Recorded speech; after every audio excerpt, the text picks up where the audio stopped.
I don't know if you also knew that it's 1 month on from those devastating earthquakes that hit Turkey and Syria. The death toll now stands at over 53,000, and the effects of the disaster are visible across those affected areas in southern Turkey and in northern Syria.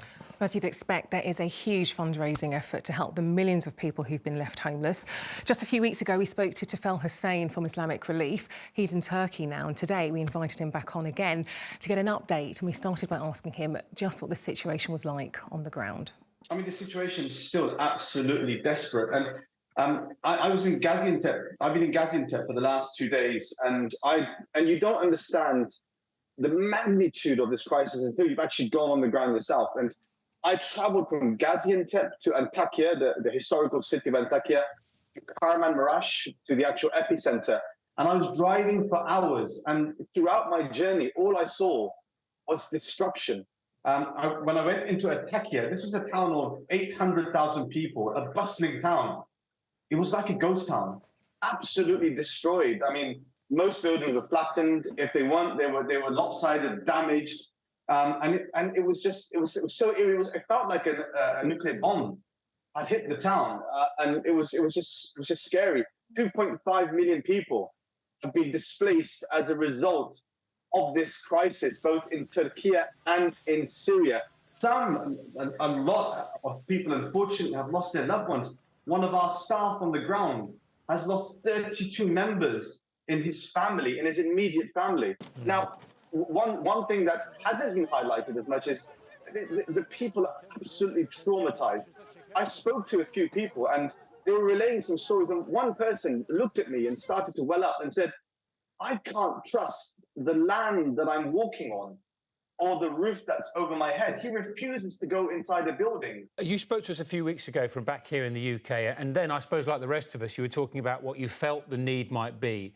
Having been there and seen some of the faces and some of the families and seen some of the struggle, what do you think the most immediate need is now? Right now, look, on the Turkey side, the government has actually got a better grip of it. I mean, it's very difficult. It's such a huge area that's been destroyed. But they're in camps. They have food. I mean, unfortunately, they're only eating one type of meal throughout the day, every day. They at least have some electricity to charge up their phones, and they have some semblance of shelter. Either it's in a tent or it's in a sports center or whatever government building they can find. And on the other side of Syria, unfortunately, the situation is a lot more desperate.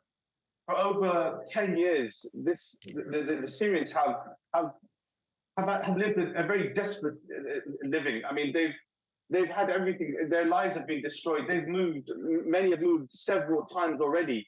And over 1 million were already dependent on aid. Now, what's happened as a result of this earthquake is that desperate situation has been further exacerbated. Those camps that were already in a very difficult situation, they've now been overrun by all these tens and hundreds of thousands that have been made homeless as a result of the earthquake. And those camps they're finding it very difficult to cope with the sheer numbers of people that have come in.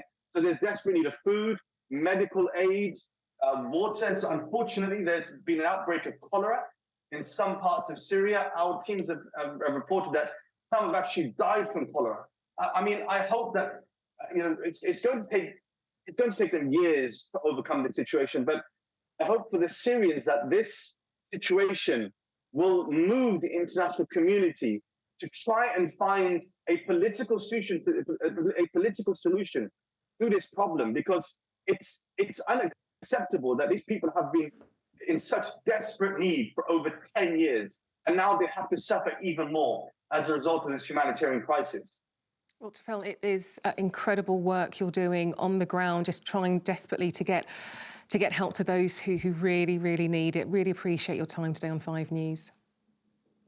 Thank you. Well, if you'd like to help those in Turkey and Syria, you can go to Islamic Relief's website. Yeah, lots of different ways to help at the moment.